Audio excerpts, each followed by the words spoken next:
Yes po, muli po isang magandang araw sa ating lahat. Isa na naman po nakakainis at nakakatuwang content para sa araw na ito.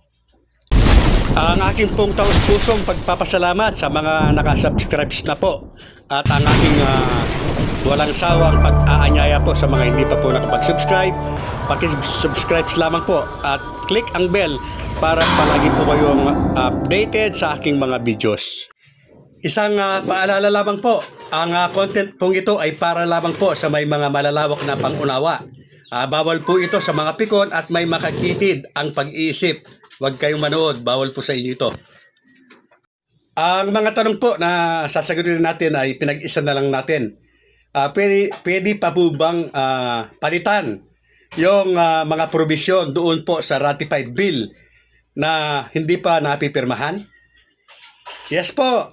Hanggang wala pa pong pinalyan ay maaari pa pong palitan yan. Aamyandahan lang po yan ng Kongreso.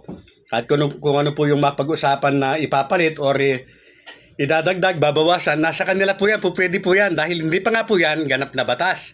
Yung isang tanong po na pwede bang palitan yung petsa kung sakasakali man na sa 2026. Kagaya po ng nabanggit natin, habang hindi pa po nagiging pinali yan, habang hindi pa nagiging ganap na batas o ibinasura, ay maaari pa pong amyendahan nga na anuman po ng kugustuhin ng Kongreso o ng i-advise po ng Presidente. Pero ang pinaka-highlight po niyan nasa Pangulo na po. Yes po, nasa Pangulong Bongbong Marcos na po ang pagpapasya dyan. Kung ano po yung kahihinatnan ng batas na iyan. At ito naman po yung isang tanong na tiyak po na magpapainit na naman ng dugo ng mga nambabasa sa akin. Ano po? Ito po yung tanong. Ka-coiners, pwede po bang palitan yung petsa o yung taon ng election? Kagaya po nito, pwede pa po ba o posible pa po ba na magkakaroon muna ng eleksyon at 4 na taon ang mga uupo?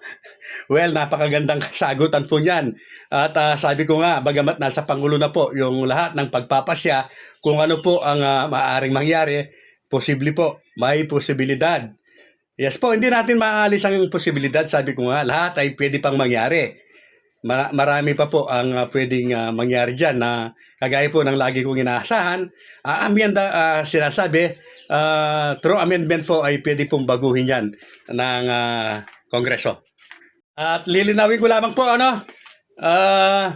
yung pong LEDAC meeting na nag-propose nga o napag-usapan na 4 na taon po ang magiging term.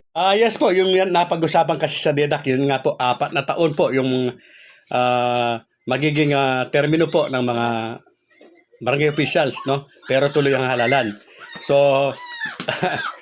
hindi ko na po sasabihin na baka mangyari yan kasi baka mabasta naman tayo. At ang pinaka-importante po, yun nga po, lagi tayong nagbibigay ng kaunting ulat para po dyan. Kasi nung sabihin ko po na sana, o i-content ko na sana i-considera ng bicameral conference committee yung 1 year na sa 2026 na nilang gaganapin ang halalan. Ang dami po ng mga napahiya. Wala daw, ang pag-uusapan lang daw po yung 2.